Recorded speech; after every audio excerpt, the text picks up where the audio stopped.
Hi. What you're going to see next is the result of 2 years of work at UMass Boston. I'm going to share a keynote presentation, and the name is Facilitating Safer Dialogue Processes.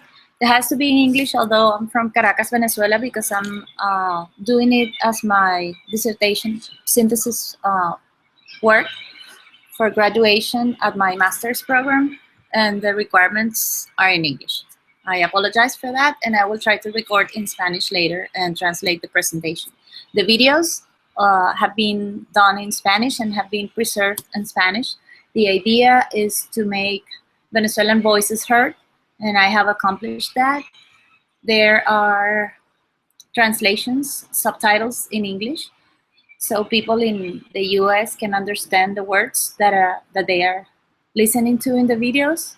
So hopefully both languages will be somehow understood by everybody. Maybe I won't have to do it in Spanish as well. So I hope you enjoy, and anyway, there will be a paper you can read as well if you're interested in the topic, and it will be an ongoing process. I will keep working on it, and you're welcome to help me with it. I hope you will enjoy the presentation. I'm going to share the keynote work.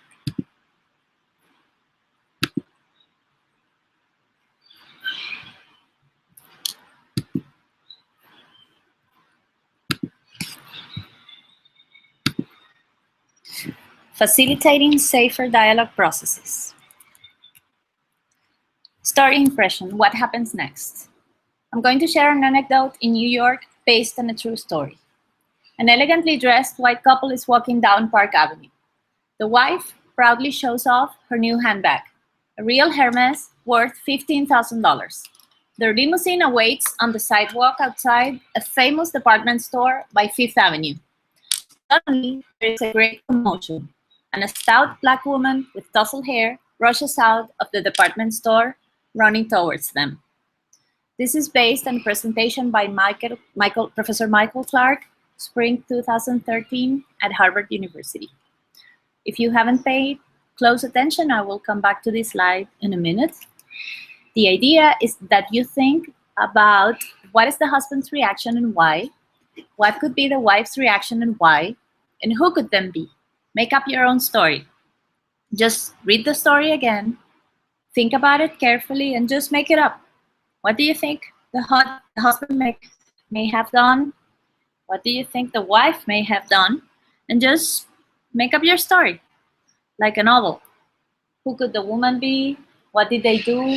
What did they think? What was happening in New York in that street that day? Just make it up. I'll go back to the slide. You will have a couple of minutes to think about it. Pause the presentation for a minute, since this is live. I'm not sure you can do that, so I'll leave it there for a while. The idea when I made this presentation live a couple of days ago was in the room that people participate. They had a few ideas. A couple of persons participated and gave me their views on the story, different views, and you will see the result. So I hope you thought and came up with your story.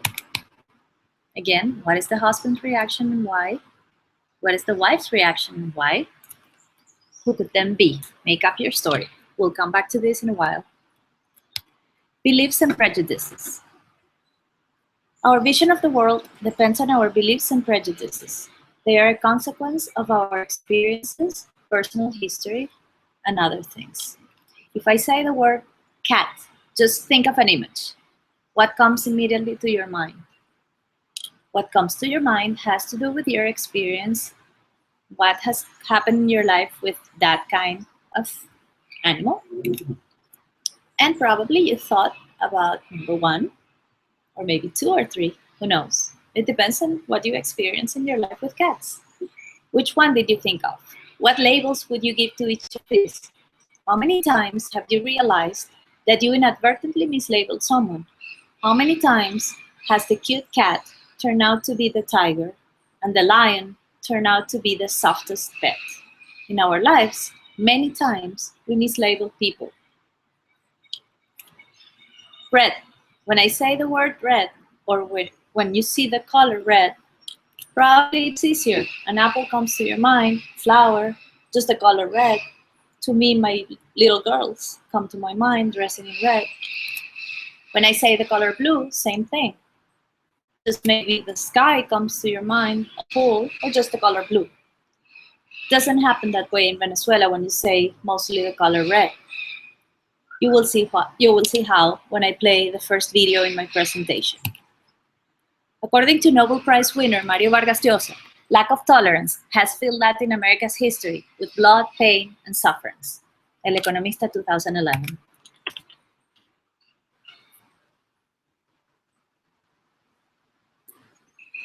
En América,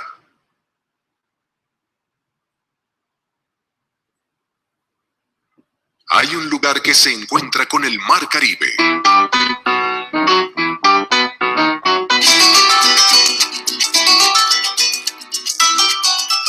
Un país donde es posible sentirlo todo. La caída de agua más alta del mundo. Las rocas más antiguas del planeta. El teleférico más alto y más largo del mundo. Y mucho más.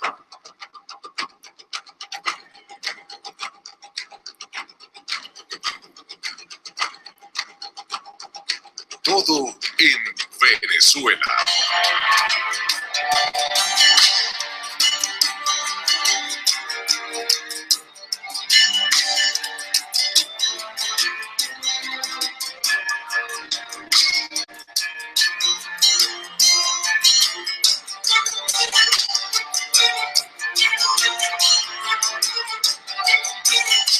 Prejudices are neither good nor bad.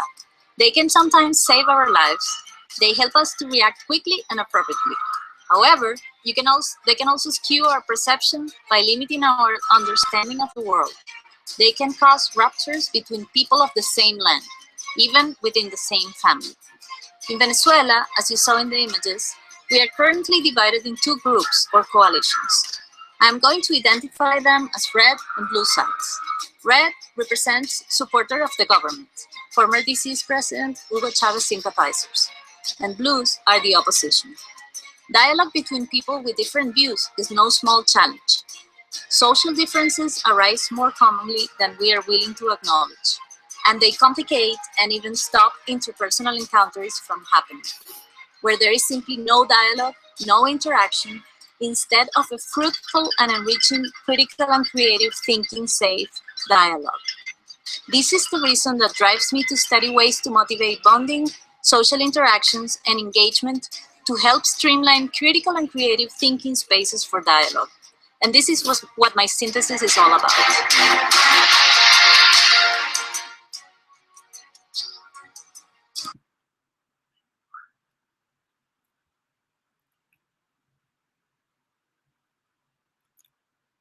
Well, that was my first video, as you're going to see next.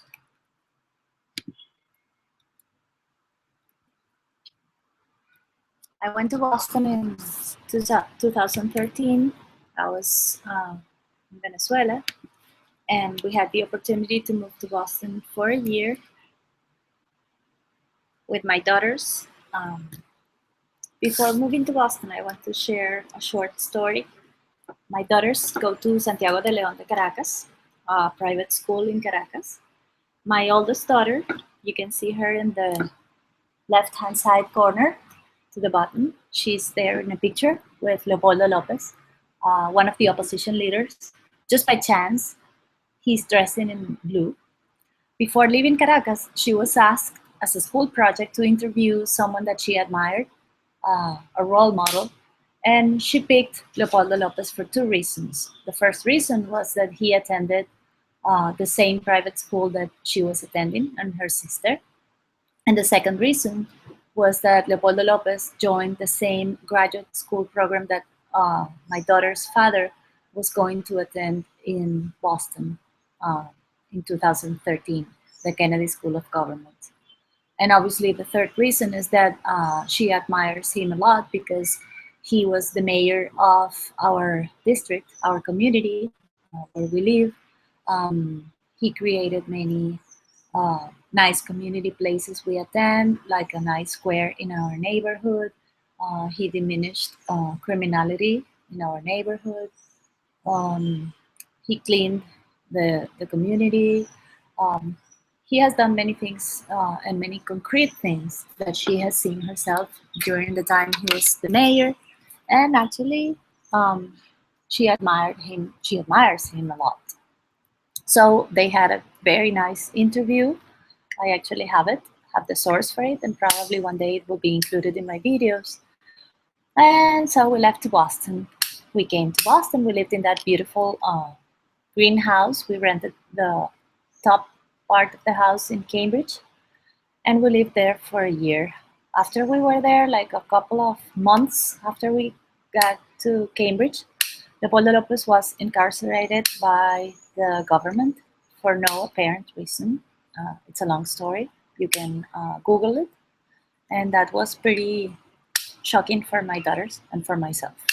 Those are the things that are happening in Venezuela now. And I don't want to give more details because that's my biased part of the story.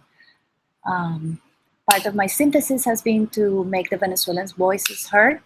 And I have tried to balance my bias by talking to people from the opposition as well as people from the government, although it has been quite a challenge to reach the government side people, and that has also a very complex explanation that is not part of my synthesis, but it's also a nice, interesting topic to research.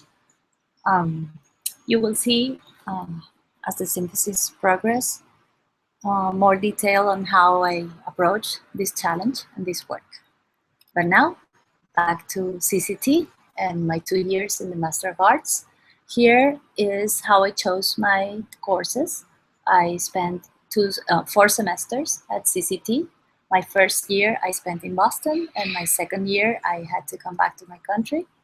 I'd like to give you a closer look at my choice of courses. I don't know how many in total I took, but here you see not only the courses I took, but from every course, some topics of interest that I started to study: knowledge, technology, journaling, iteration, game scenarios, timelines and participation frameworks, confirmation biases, conceptual change, story structures, intersecting processes, taking yourself seriously, daily writing, dialogue processes, perception and stereotypes, action, and journaling again. All those topics that interested me, I was able to study during my CCT program, thanks to the flexibility and the support I got at UMass. I think that the CCT program was a perfect place to go for a person full of curiosity and with a diverse background that I am, like me, that I am. I am an economist. That's my undergrad major. Then I developed software for living for more than 15 years, and now I own a children book and toy store in Caracas. And I studied technology, knowledge, and education for a year at the Universidad Metropolitana in Caracas as well. So I have a very diverse background. As you can see, I also studied policy while I was in Boston 20 years ago. I've been in Boston twice. I love it. So CCT is a program. CCT stands for Critical and Creative Thinking. And it is a program that allows enough flexibility so you can explore the areas you like, but enough support and focus as well, so you can do something with your curiosity and focus and get something out of it. There are courses like action research and synthesis as well. The last course, synthesis theory and practice, out of which you get your synthesis project done, that allows you to focus and get something done out of things. You realize that you have to stop reading and sit down and do something. And I appreciated a lot all the support and all the things I got out of this program. I hope to stay related to it. And I'm not going to talk more because I'm going to run out of time. Intellectual empathy, critical thinking for social justice has been one of my sources, main source, because I was able to put together the nice picture and The cover of the book shows get everything out of my brain and be coherent and have a better picture of what I wanted to do. This book has been written by a teacher of critical thinking. She realized in her own classroom that when she was trying to teach touchy subjects like gender issues, race issues, she would start to discuss these topics in class, and after class, she would have students come into her office to complement the discussions, telling her things like, hey, I wanted to tell you in class that when you talk about X subject, you mentioned the word riot, and I was told in my house that riot was not the word, but uprising, and this was a black student. And she would say, why didn't you bring that up in class? And the student would reply, well, because I knew that the white students will just kill me in class if I would say that. I didn't feel comfortable just mentioning it in class, and that's why I'm here to say it to you in private. And she would feel disappointed, but she knew that she needed to do something to make her classroom a safer place for every student to be able to just speak up. Then one time she was talking about white privileges, and this white male 40-something student was sitting in an undergrad class listening to her talking about privilege.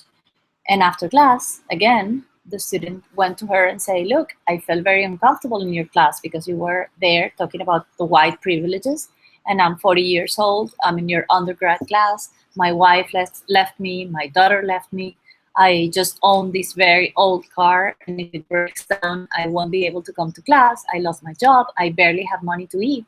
And where is the white privilege for me? I'm not privileged because I'm white. I'm actually in very bad shape, and I don't understand where do I fit in this discussion of white privilege in my situation.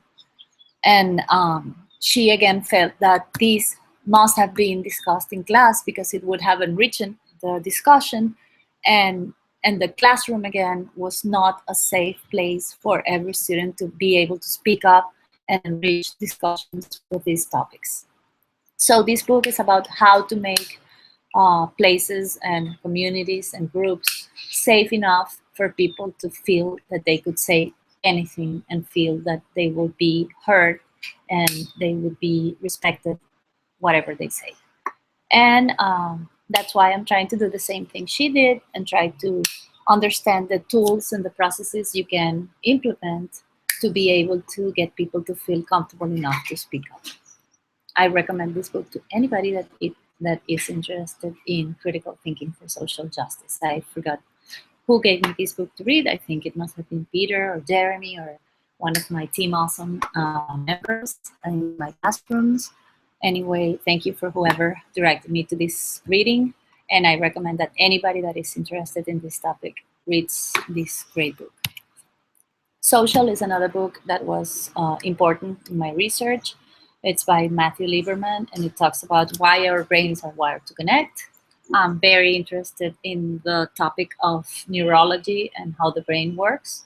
I think that the more we understand how this important machine in our bodies work and reacts, with or without we knowing about it, the more we tolerate and the more we understand how ourselves and others react, and the better we're going to feel and react living among others, which is something we cannot avoid and is the center of interaction and communication. So when we talk about dialogue and communities, there's no way we can skip that. So the brain is the center of my research. My grandmother died with Alzheimer's. I'm afraid I will have Alzheimer's, maybe not, after I watch Alice, the movie that won the Best Actress prize this year in the Oscars. It's a great movie. I also recommend. It made me so nervous. So the things you're most afraid of are the things that motivates you sometimes the most. And the brain is something that fascinates me. So I'm also studying the brain. Another thing that CCT allowed me was to take courses outside the university. I had the chance to take a course at the MBE program at Harvard in the spring of 2013. That was a great course. It was called Mind, Brain, and Education. And in my references in the paper, there's lots of papers and books that they had me reading during that course. And I recommend that if that topic is of your interest, also take a look at those and go ahead and get them. I read tons of papers and books, and that happens to everybody that is in a class with Peter and Jeremy and at CCT. They have you reading tons of stuff, which sometimes you appreciate, sometimes you don't appreciate that much, but that helps a lot when you want to do something and take yourself seriously. Facilitating safer dialogue processes. Now we can start really taking this seriously as well. That has been my introduction into the topic only. Now we're gonna watch pieces of the interviews I went ahead and did. And my governing question was, what do I need to know in order to explore ways to set opportunities in which people will feel comfortable sharing beliefs and experiences as narratives or counter-narratives, trusting they would be respectfully and critically heard. Back to the story impression. New York, remember? The woman grabs her bag and the husband stands between her and the woman of color in a protective way. It is not known who the couple was, but we do know who the woman ran toward them is. This is, remember, a true story, and this is what really happened. Probably you had a different story. In real life, when I presented my synthesis in the classroom, my academic tutor said that the woman of color was actually a person that had a limousine waiting for her in the sidewalk, which was actually the truth. I introduce you to Liz Thompson, United Nations diplomat. The disheveled and big woman of color is actually a diplomat at the United Nations. She was a friend of Professor Clark at the class at Harvard that I told you I took in spring 2013, the one that shared with me this anecdote in New York.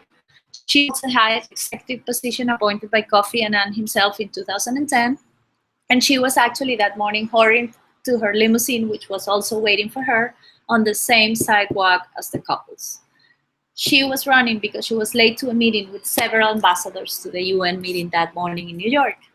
But most people in that room, in my class in the spring of 2013 at Harvard, had the opinion that this woman was either a thief wanting to steal the bag of the couple, or she was the lover of the husband that had found out she was pregnant and wanted to tell the wife, or she was an old maid that wasn't paid right and she was following them to stab them or to ask them for money, or that she was a beggar.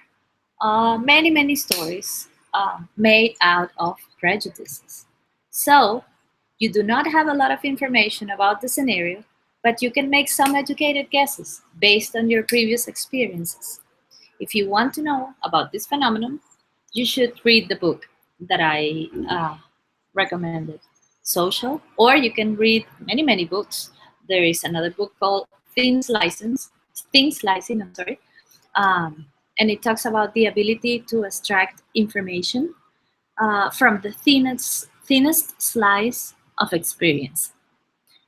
So the idea is to tell you that reality and perception are not the same thing. Prejudices are neither good nor bad. Sometimes they can save your life. They make you react quickly and appropriately.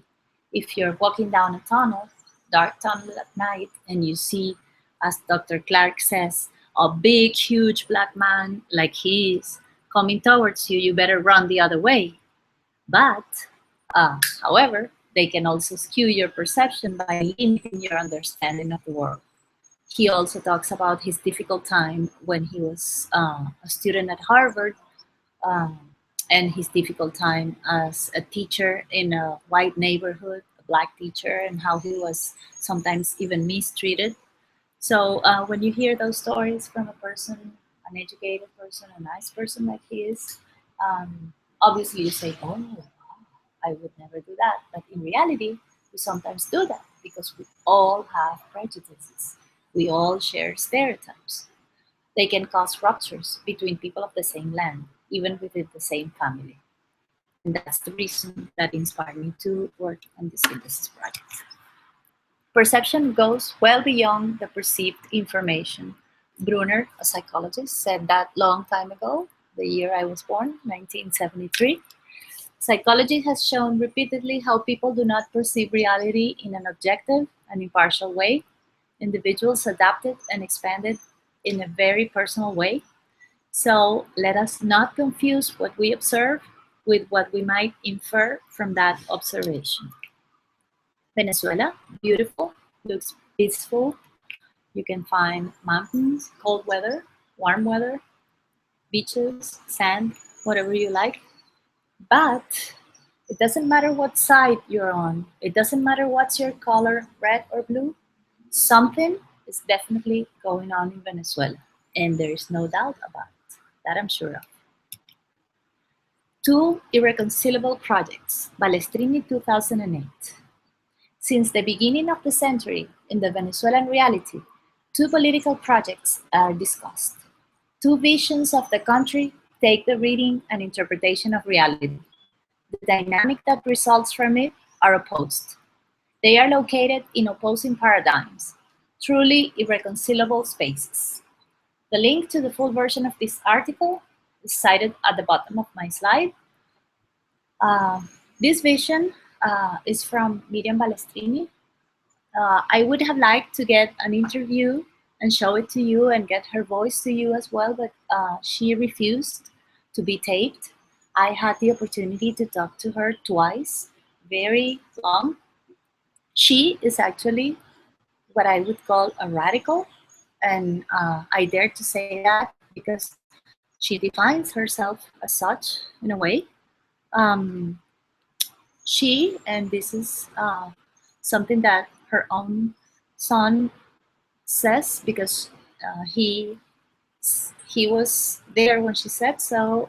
She says that she would have rather died herself than have President Chavez died when he died.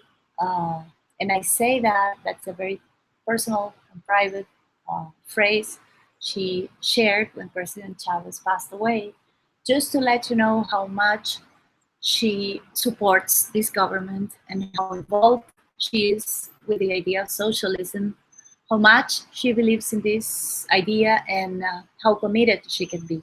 She's a great woman, very smart person, committed to academia, committed to study. I truly respect her and her work.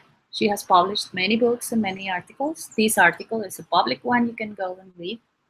And I truly regret not being able to share her voice and her ideas with you. I have learned a lot from listening to her, and I will keep listening to her, also because she's gonna soon be my mother-in-law. I'm marrying her son. But although that's our relation, and it's gonna be closer soon, she refused to give me the interview, and I'm very persistent. But there was no way I can get an interview, and I could tape it. I hope I will. I'll keep persistent, and I think it will be very enriching to get her on tape. She's also a very vivacious or passionate person, and with very interesting ideas, very interesting background. She's an anthropologist. She's a sociologist. She worked very closely with President Chavez. She was an advisor, ideology advisor. She's a person I respect. So it's a pity that she's not among my interviews, but she will be. I just wanted to share that. If you can, if this topic is of your interest, I invite you to go to this link and read what she says. It has enriched my vision. It has helped me overcome my bias, and I will keep working on this because this is my idea. You need to listen to the other side to enrich your vision and to come to a more fruitful idea and to more common ideas, and to understand that there is something you have to learn from listening to others instead of just rejecting the idea and saying, no, you're wrong, look around you, this is a mess, this is a disaster, it doesn't work, you are wrong, you're crazy. No, they are not crazy, they are not wrong. They have different ideas. They are smart and respectful people. We have just differences in certain ideas, different opinions in certain topics. I can prove her wrong specifically in certain ideas, but she can prove me wrong in another ideas. Specifically, I can mention that her ideas on anthropology, and when she says, for example, that we live in a different climate, we live in a different geography, and we need to respect our origins and our customs, and we cannot copy everything from other countries just because they have a better commercialization or whatever she says. I have learned a lot from that, and I agree with that. We need to develop, motivate, and respect the way we dress, the things we eat, our customs, and every country should keep personality and try to develop and motivate ways to be as they are. And I will work on that. I will have soon a presentation on that. And those are things I have learned just because I have made an effort to listen to them. And that comes from Chavismo. I will soon have an example of that, how we can join the other side in specific ideas. But let's keep going with my dialogue processes for now. Dialogue, quite a challenge. What questions to ask, who to ask, and how to approach them. What I have done is a series of interviews, balanced. I have interviewed people from the opposition and people from the government, and that's what I'm going to share with you. We are going to try to make it fun. So you are going to listen to the questions I ask in 3 segments. The first question, and then I'm going to make you guess if you can tell me if you were able to identify the red and the blues by listening to the first question. Then I'm going to show you fragments of the second question, and I'll ask you again if you were able to identify who is red, who is blue. And finally, I'll show you the last question, in which you should be quite able easily to say who is red, who is blue. My first person is Carlos Alberto Fonseca. He's art director of advertisement company Leo Burnett. He was only 15 years old when he was already director there, and he worked for them until his retirement. He was born drawing, he says. He's a cartoonist, and he's also painting now. He says his life is a permanent creative process.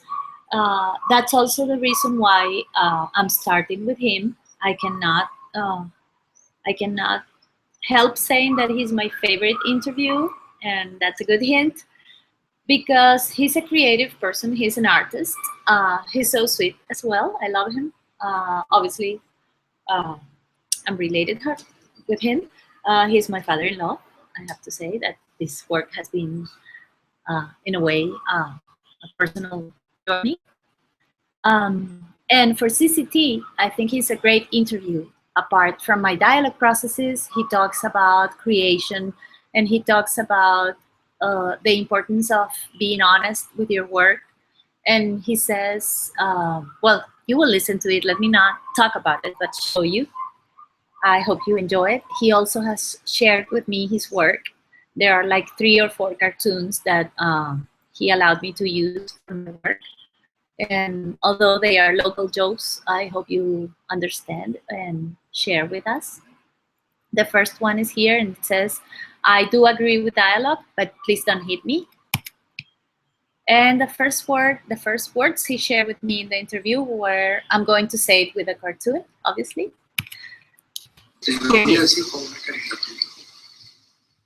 La diferencia está en lo siguiente. Los países que progresan son los países que la excepción de los grupos humanos son las que gobiernan. Uno de los problemas que hay con el socialismo es el siguiente: eso es una contradicción eterna por lo siguiente, porque ellos pregonan la igualdad y eso es mentira, ¿no? Tú ves la mano de una persona y ves que tiene 5 dedos, pero ninguno se parece al otro. Y eso es lo que hace esa gran diferencia. ¿Tú te imaginas qué triste, qué fastidioso sería una sociedad donde todos somos iguales? ¿Ah? Los mexicanos decían, nosotros aquí somos machos y vivimos, pero y Capitán decía, yo prefiero otros países donde hay hombres y mujeres. Una Venezuela dirigida por hombres inteligentes, donde la familia sea lo más importante. Porque al fin y al cabo, que son los pueblos, sino la familia. Si tú tienes una familia enferma, y esta familia está absolutamente enferma, tú tienes un hijo, y lo primero que tú haces es decirle, no, es que yo quiero que sea médico para que gane bastante plata. Ahí empieza el problema. ¿Por qué? Porque eso es una consecuencia de un oficio bien manejado. Me dicen, ay señor, usted se pinta bonito, ¿y cómo hace usted para pintar así y tal, qué sé yo? Yo le digo, ¿tú quieres que sea honesto? La honestidad. Cuando tú pintes 800 cuadros, en 801 te va a quedar. Y eso es todo. Ten una vida recta. Cree en valores humanos. Rodéate de gente brillante. I agree with dialogue, but do not hit me. And here's a bigger picture of the first cartoon that he shared with me. Dr. Moisés Naim, former Minister of Trade and Industry for Venezuela during Carlos Andrés' government in 1989, when he was taken off government, says there is dialogue in Venezuela, but only among those who share the same ideas. Those who don't simply reject the other side and do not talk to each other. There is a bipolar encounter among ideas. Ideas are polarized in Venezuela. There is fear to dissent or think critically. You wait for the leader to set the position of your group and just follow. And I have cited this because there is a need for critical thinking here. And this may be a stereotype or prejudice, but I think we have ways to prove facts that show that really this happens in Venezuela, and definitely there is a need to teach people how to think critically and to set opportunities for us to practice critical thinking. We are very creative, there's no doubt about it, and you will see it in the interviews. We can talk and we can find examples. We laugh about everything, even in the worst moments, we're making jokes, and we don't take it seriously. We're trying to be happy and we talk and we laugh. But it is true that we need to practice being critical. It is true that we wait for position and then we just follow. So I'm going to work on it. I'm going to do it myself. I'm going to try to practice. I'm going to try to make, even if small groups are the only thing possible, but it's a start, and that's the focus of my synthesis. I'm going to learn the tools to do it. I'm going to copy collaborative explorations, and I'm going to start small, but I think that's a great way to start. We need critical thinking, and I think I can help. We are all Chavez. You see this everywhere. But one thing that I really have experienced myself is that if we are all Chavez, why I cannot find government side people to talk to me? If they are all Chavez, where are they? I have a list of more than 11 or 12 phone numbers to talk to, and out of 11 or more contacts, no one agreed to talk to me in person. Out of a total of 8 interviews performed, just 3 were government people. None from this list, by the way. If you look at it carefully, of the phone numbers, 6 times the answer was no. 2 times the answer was not yet. 3 times called someone else. 4 times no answer. 1 time left a message. 1 time no. 2 times call later. 3 times call later, and such and such and such. And here I have not listed the times that most of the friends I contacted, my friends, contacted their friends in government and asked them the favor to give an interview. To them, some said to me, and no answer or plain no, nobody wanted to be interviewed. And there I have to say that confirmation biases was identified by me after Carol Smith class, advanced cognitive psychology, was very helpful. She taught me to identify when we were falling into confirmation bias. I saw my friends, very well meant, come to me very happy and said, "Oh, don't worry. I didn't find anybody to interview, but you know what that means. that means that this government is going to be over soon. Because you know what the reason is? The reason is, and this was my father's comment as well, the reason is that they know they're losing. They know they're going to be out soon. And they don't want to be on tape. They don't want to be in the picture with the government. So they don't want to talk. They don't want to be in camera saying they are in the government side. That's why they don't want to talk to you. Unfortunately, since I took Carol Smith class, since I have read a little bit more, I cannot be as happy, and I cannot say that the reason they don't want to be on tape is that they know they're going to be out of government and they don't want to be in the picture with a red color behind. Because I asked my mother-in-law to call people and find them for interviews. And you know what? She gave me numbers. Actually, most of these numbers I was given them by her. And out of 4 or 5 phone calls she made for me, she got 4 out of 4 saying, yes, we'll give the interview. It doesn't mean when I call them, they said yes. But when she calls, she's government, and she says, look, I need an interview, they say yes.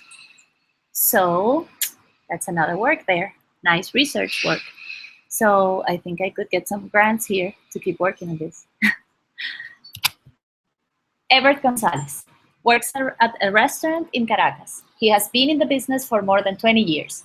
He remembers how difficult it was for him to complain about anything with business owners, with his bosses, before this government. Now, since Chavez has been in government, or the Chavez government, they do listen. Before, the boss's lawyers will make fun of his demands, and he will get even less than complaining.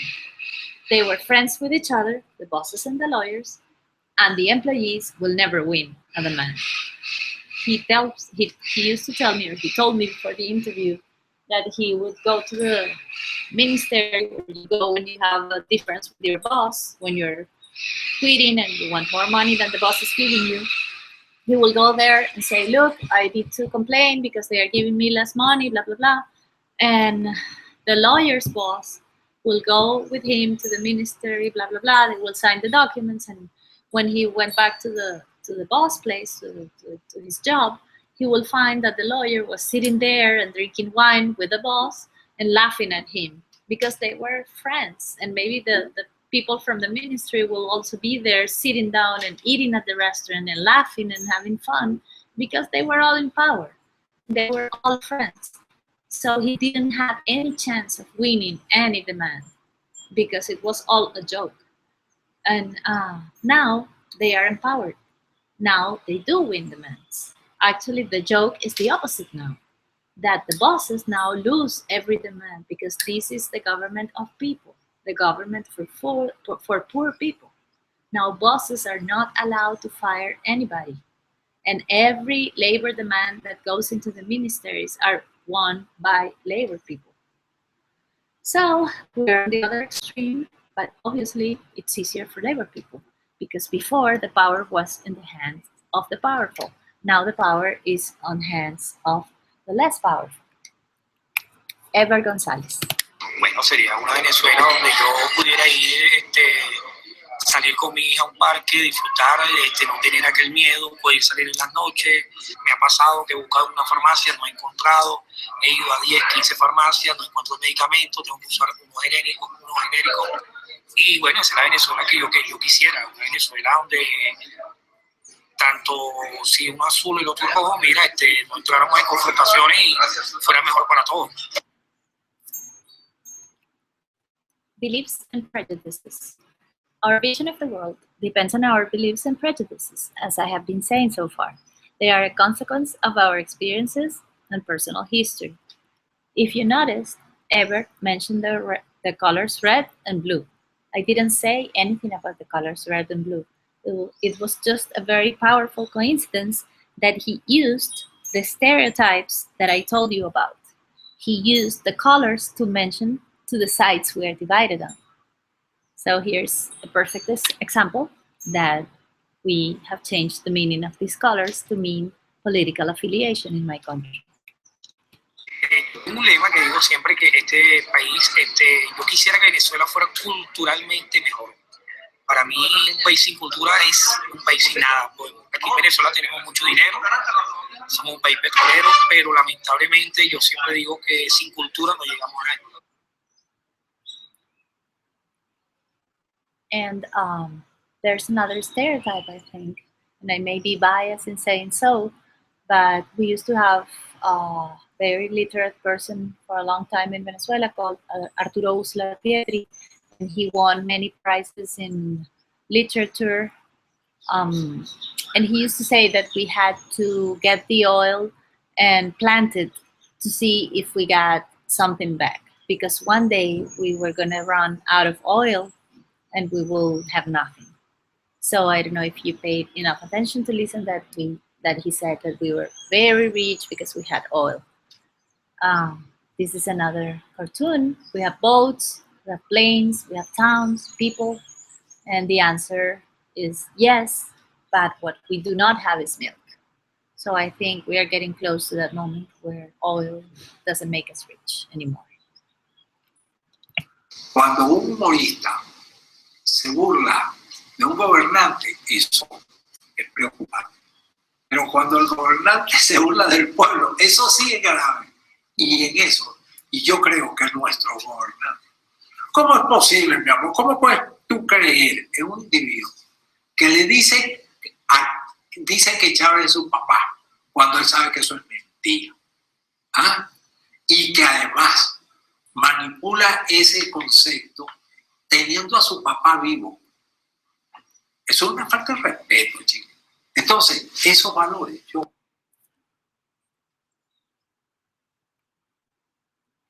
Another cartoon shared.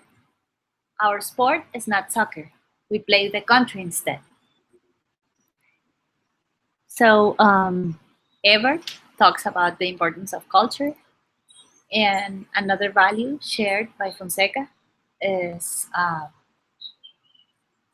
that family is very important, and respect for the people is also very important. The government should not play with the people, honestly. Lo de Chávez, yo creo que ellos no van a su brazo a torcer más nunca, pero todavía estamos a tiempo para dar un poquito más. I have not only been playing the voices of the people here in Venezuela, but I have also been giving you a lot of tips. So can you guess? You have been watching Fonseca, the cartoonist, and you have been watching Ebert in restaurants. Can you guess which one is blue and which one is red? Up to this point, you have just two. Now I'm going to introduce two more characters from my videos. I have a total of 4. So far, you have 2. And as I said, I have a balanced number of interviews. They must be red or blue. And now you're going to see 2 more. I'm going to play, as I said, fragments, just fragments of the interviews. You have just watched the first question, then there's a second question, and the closing question is, do you support or not this government? Yo quiero que se vaya, ¿por qué? Porque imagínate, si todos nos vamos, va a pasar lo que pasa en Cuba, coño, que toda la gente emprendedora y toda la gente que quería trabajar se salió. Y yo no quiero, yo sigo confiando en este país, sigo trabajando con todas las dificultades. Siempre hay forma de paliar las dificultades y salir adelante. Y este sigue siendo un gran país, un país de oportunidades. Mira, sí, siempre en las crisis salen a reducir la gente que tiene talento y la gente que es emprendedora. Entonces, este país, para mí, esto tiene que cambiar. Mira, yo quiero un país próspero, un país donde haya prosperidad económica, un país donde no haya pobreza. Yo creo que Venezuela no tiene por qué tener pobreza, ciertamente pobreza extrema. Y yo quiero un país en el que no haya conflicto, más allá que del conflicto que es normal de muchas sociedades, pero que los conflictos que existan tengamos como resolverlos, que no sean conflictos que enfrenten a una parte de la sociedad con otra. Y para mí, esa en cierto sentido es la esencia de la democracia. Entonces yo creo que tiene que ser un país democrático, no solo en el sentido de elegir a sus autoridades. Cuando yo pienso en mi hijo y cuando yo pienso en su futuro y en la Venezuela en la que yo quiero que él viva, hay ciertas particularidades. Evidentemente pienso en la seguridad, pienso que debe ser un lugar seguro, un lugar donde él no tenga miedo, ni yo tenga miedo cuando él sale a que le vaya a pasar algo. Si tú vuelves a poner en manos privadas todos los activos de lo que el gobierno se ha hecho, como son hoteles, bancos, la misma PDVSA, que aquí hay que hacer una apertura petrolera y que vuelvan de nuevo, y yo te cobro tus impuestos y me pagas por lo que saques y ya. Eso es así. El Estado tiene que encargarse de salud, de seguridad y de que el pueblo esté bien y más nada. You have just watched fragments of several interviews taped in Caracas, Venezuela in 2015. We asked an equally balanced number of people from the government and the opposition to share their view of the best possible future they could imagine for Venezuela.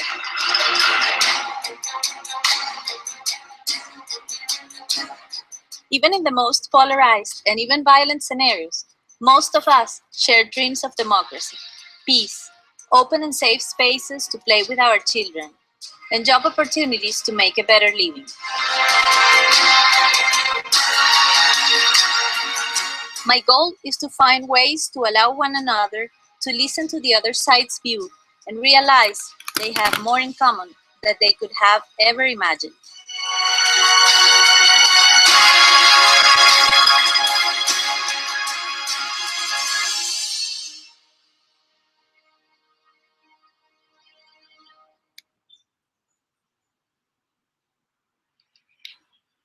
Hasta aquí la primera parte de mi presentación. La primera pregunta era ¿cuál es el mejor futuro posible que pueden imaginar para Venezuela? Y como han visto, realmente no hay mucha diferencia entre las opiniones de estas 4 personas. En la segunda parte o en mi segundo broadcast, que será compartido en otro fragmento, porque esto ya llega a 50 minutos y no creo que nadie aguante más de 50 minutos, verán la segunda parte donde ya se identifica quién es quién. And I will go back to English because this was supposed to be watched by my people in UMass. Thank you for your interest and attention.